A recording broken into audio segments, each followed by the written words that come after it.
Now, mainstream diets across Africa are dominated by grains that were introduced by European colonial powers or through separate interactions with Asian countries during the pre-colonial era.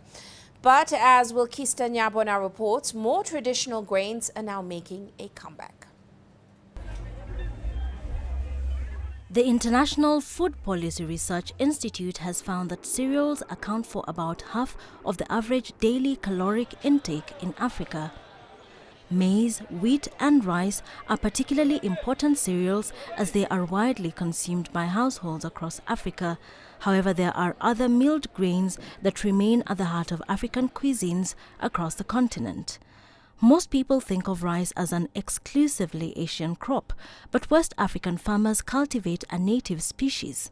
This crop comes in a wealth of different types that are planted, managed, prepared and eaten in different ways. African rice can be used for the same purposes as Asian rice, making it extremely versatile.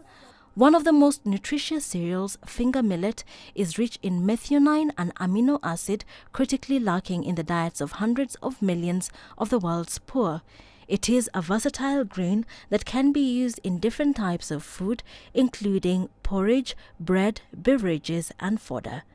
Pearl millet was domesticated from a wild grass of the southern Sahara. Today, it is the world's sixth largest cereal crop. Of all the major cereals, it is the one most able to tolerate extremes of heat and drought. Sorghum is the dietary staple of more than 500 million people. Only rice, wheat, maize and potatoes surpass it in the quantity eaten. Sorghum can also be used for liquid fuels, and scientists say it may eventually prove a better source of alcohol than sugarcane or maize. Teff is a staple cereal which contains no gluten and is the most popular grain in Ethiopia. It is ground into flour and made into the pancake-like fermented bread injera.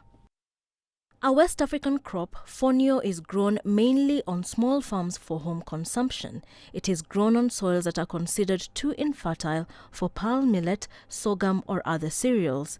In Central and West Africa, tuber vegetables such as cassava and yams and unripe fruits such as bananas and plantains are also common. Despite their current lack of global appeal, they remain key elements in diets across Africa, and as parts of the continent grapple with drought and food security, Africa continues to explore the versatility of various grains and cereals. Wilkista Nyabona, CGTN.